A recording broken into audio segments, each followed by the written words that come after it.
نہیں نہیں نہیں بالکل، دیکھیں بات یہ کہ ملک بوستان آپ کو ایکسچینج کے طریقے بتا دیں گے. بات یہ انڈسٹری جو ہے وہ آپ کو میجر جو آپ کا رول ہے 80% جابس جو ہے وہ انڈسٹری دیتی ہے. مجھے آپ یہ بتائیے کہ انڈسٹری کے اسٹیک ہولڈرز میں سے جب بار بار ہم لیٹر لکھ رہے ہیں کہ جی ہمارے ساتھ بیٹھیں، ہم آپ کو بتاتے ہیں کون سی انڈسٹری. دیکھیں یونیفارم پالیسی جب تک نہیں دی جائے گی انڈسٹری کا گروتھ کیسے ہوگا؟ ٹھیک ہے نا. بات یہ ہے کہ ہم بات کرتے ہیں یونیفارم پالیسی کی، ہم بات کرتے ہیں کانسٹنٹ پالیسی کی، ہم بات کرتے ہیں 10 سالہ پالیسی کی. تو بات یہ کہ جب یہ باتیں نہ ہوں تو وقتی طور پہ اسحاق ڈار صاحب نے اپنا سال گزارنا ہے اور وہ ملک بوستان صاحب سے پوچھ لیتے ہیں کہ جی ڈالر کو کیسے نیچے لائیں، کیسے آپ لیں، تو ظاہر ہے وہ ان کے تجربات سے فائدہ اٹھا رہے ہیں. مگر یہاں پہ بات ہو رہی ہے کہ جی آگے اگلا 10 سال کیسے گزارنا ہے. یہ ٹھیک ہے. بجٹ جو لاسٹ بجٹ تھا وہ بھی کولیپس ہوا، ان کے پاس فنڈ نہیں تھے نا. انہیں اچانک سے جو ہے وہ لگانا پڑ گیا کہ جی یہ جو ہے امپورٹ پہ بینڈ لگانا پڑ گیا، ان کے پاس فورن ایکسچینج نہیں تھا. بات یہ کہ ہم ملک کی بات کر رہے ہیں، ادارے کی بات کر رہے ہیں، کوئی پراپر اتنا بڑا ادارہ، اتنی بڑا ایف بی آر کا ڈپارٹمنٹ ہے، اتنا بڑا ڈپارٹمنٹ ہے کہ ان کے اندر میں سمجھتا ہوں کہ جو سیاسی معیشت دان ہے ان کے ساتھ ساتھ بزنس مین کا انٹیک لینا بہت امپورٹنٹ ہے. جب تک یہ نہیں لیں گے، نہیں تو جب آپ تک لوگوں نے یہ 10 ملک سالہ کو پالیسی دی تھی کیا ان کو؟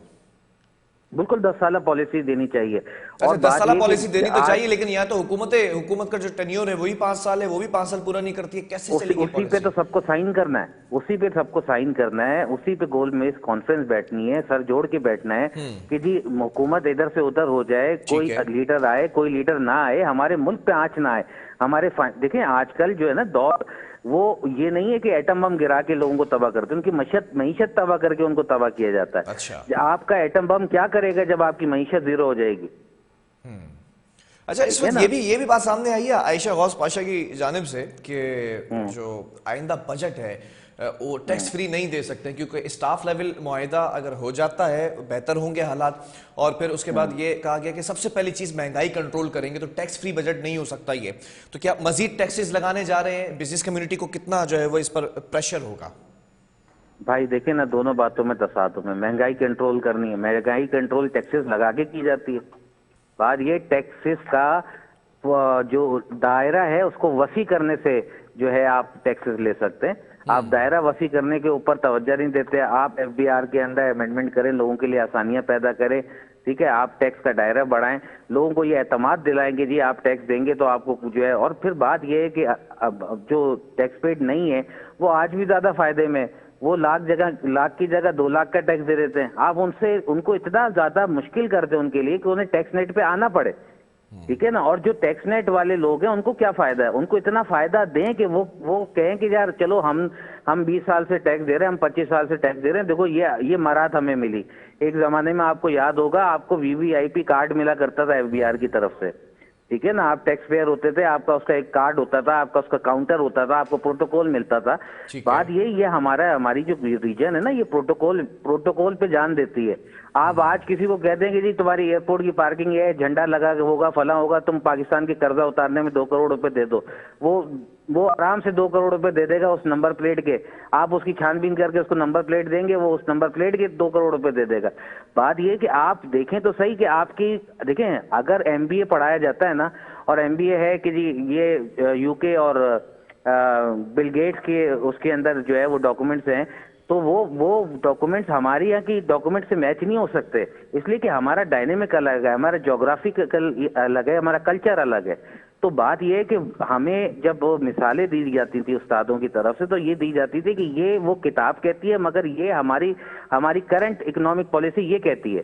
تو یہ سارے مسائل ہیں جن کے حوالے سے ہمیں چلنا ہوگا. ہم یہ دیکھ لیتے ترکی نے یہ کیا، ہم نے کہا جی تھائی لینڈ نے یہ کیا. آپ اس کو فوٹو کاپی ریزلٹ یہاں نہیں ڈال سکتے.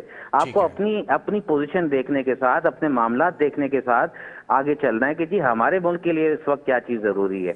ٹھیک ٹھیک ہے. ہے نا. تو یہ لیکن کراچی کی بزنس کمیونٹی کی اگر بات کی جائے، کراچی ایک اکانومیکل ہب ہے، میٹروپولیٹن سٹی ہے، سب سے زیادہ ریونیو جنریٹ کر کے دیتا ہے، ٹیکس بھی یہاں پر زیادہ پے جو ہے وہ کیا جاتا ہے.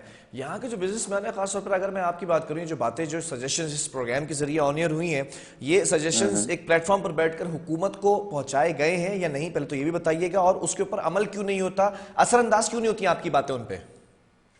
بلال، میں نے آپ کو پہلے بھی شاید لاسٹ پروگرام میں 1.5 مہینے پہلے یہ بات بتائی تھی کہ میں کئی دفعہ اسحاق ڈار صاحب کو اور شہباز شریف صاحب کو یہ لیٹر لکھ چکا ہوں کہ جی دیکھیں ہمارے پاس، ہم کراچی ہیں نا 73% ٹیکس دیتا تھا، ٹھیک ہے، آج ہم 60 اس سے بھی نیچے آ گئے، ٹھیک ہے نا، اور مزید نیچے کی طرف جا رہے ہیں کیونکہ ہمیں گیس میں بھی نہیں ملتی، ہمیں بجلی بھی رعایتی نرخوں پہ نہیں ملتی، ہمارے ساتھ اور لا اینڈ آرڈر کے دسیوں مسائل ہیں.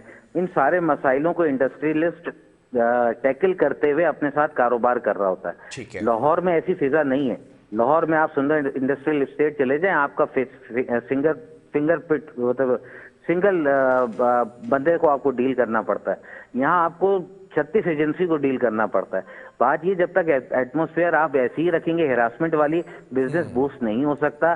دوسری بات اس میں سب سے اہم میں نقطہ ڈالنا چاہتا ہوں وہ یہ کہ دیکھیں یونیفارم پالیسی، پاکستان ایک ملک ہے، یونیفارم پالیسی، یہاں 25,000 روپے تو وہاں 30,000 روپے تو یہاں 20,000 روپے لیبر ریٹ، یہ نہیں ہونا چاہیے. ایک دیکھیں جو چیزیں فیڈرل کی ڈیل کرنے کی ہیں انہیں سب سے پہلے آئیڈینٹیفائڈ کیا جائے کہ یہ فیڈرل کی ڈیل کرنے کی چیزیں ہیں تاکہ یونیفارم پالیسی رہے. ٹھیک ہے نا. ہوتا یہ ہے کہ جی ہمیں جو چیزیں فیڈرل سے ڈیل کرنی ہے یا ہم پابند ہوں اس چیز پہ، صوبائیت پہ بھی، کہ جی ہمیں جو ہے وہ یہ چیزیں اس طریقے سے اس پہ جو ہے فیڈرل کی مشاورت کے ساتھ کرنا ہے. بات یہ دیکھیں ہمیں ایک سسٹم بنانا پڑے گا. ہم سسٹم بنائے بغیر تو اپنے گھر سے باہر نہیں نکل سکتے، آفس سے باہر نہیں نکل سکتے. تو بھائی ہم اس ملک کا سسٹم جو ہے وہ بغیر بنائے کیسے باہر نکلیں گے اس کرائسس سے؟ ٹھیک ہے، بہت شکریہ. فراز الرحمان صاحب ہمارے ساتھ موجود تھے اور صدر کاٹی ہیں ان کی جانب سے جو سجیشنز دیے گئے ہیں، دیکھنا یہ ہے کہ اس کے اوپر اسحاق ڈار صاحب یا پھر وزیر اعظم صاحب کیا غور کرتے ہیں. اور دوسری خبر یہ ہے کہ سندھ حکومت کا جو بجٹ پیش ہونے والا ہے اس سے پہلے اجلاس طلب کیا گیا، یہ ایک بڑا جو ہے وہ معاملہ ہے.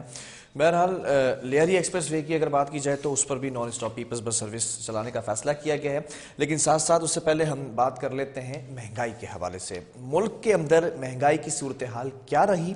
ادارہ شماریات نے اعداد و شمار جو ہے وہ جاری کر دیے ہیں. مہنگائی میں مسلسل اضافے کا رجحان مئی میں بھی برقرار رہا. گزشتہ ماہ ملک میں مہنگائی کی شرح 38% یعنی کہ 38% جو ہے وہ رہی ہے.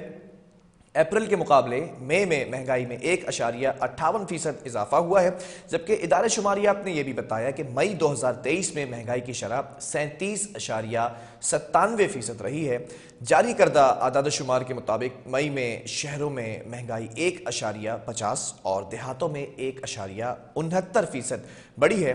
اعداد و شمار کے مطابق آلو 17.2%، گڑ 15.7%، چکن 11.30% جو ہے وہ مہنگی ہوئی ہے. جبکہ مئی کے مقابلے کے اندر اگر بات کی جائے مئی 2022 کے مقابلے میں مئی 2023 کی اگر بات کی جائے، سگریٹس 148.3 اور چائے 79.3% مہنگی ہوئی ہیں. جبکہ ادارہ شماریات نے یہ بھی بتایا کہ ایک سال کے اندر آلو 108، آٹا 99، گندم 94.8% مہنگی ہوئی ہیں. جبکہ ایک سال کے اندر انڈے 90.2%، چاول 85 اور دال ماش 58.2% مہنگی ہوئی ہیں. اس دوران دال مونگ 57.7%، جبکہ پھل 53% اور چینی 81% مہنگی ہوئی ہے. ساتھ ساتھ اگر درسی کتب کی بات کی جائے تو 114، اسٹیشنری بھی 79.3% جو ہے وہ مہنگی ہوئی ہے. اس کے علاوہ موٹر فیول کی اگر بات کی جائے تو 69.9%، جبکہ گیس 62.8% اور بجلی جو ہے وہ 59.2% جو ہے مہنگی ہوئی ہے. جبکہ گاڑیوں کے آلات کی اگر بات کی جائے تو 45 اور گھریلو سامان 41% یہ مہنگا ہوا ہے. ادارہ شماریات نے بھی بتایا کہ اس دوران تعمیراتی سامان اور گاڑیاں 38% مہنگی بھی ہوئی ہیں. بہرحال اس وقت بات کر لیتے ہیں لیاری ایکسپریس وے پر نان اسٹاپ جو ہے وہ پیپلز بس سروس چلانے کا فیصلہ جو ہے وہ کر لیا گیا ہے. اور یہ فیصلہ جو ہے وہ دیرینہ فیصلہ ہے لیکن کر لیا گیا ہے. اور ایک وقفے کے بعد جو ہے وہ ہم اس اسٹوری کو جو ہے وہ آپ کو بتائیں گے کہ یہ فیصلہ جو ہے وہ کیا گیا ہے، اس کی امپلیمنٹیشن کب ہونے جا رہی ہے.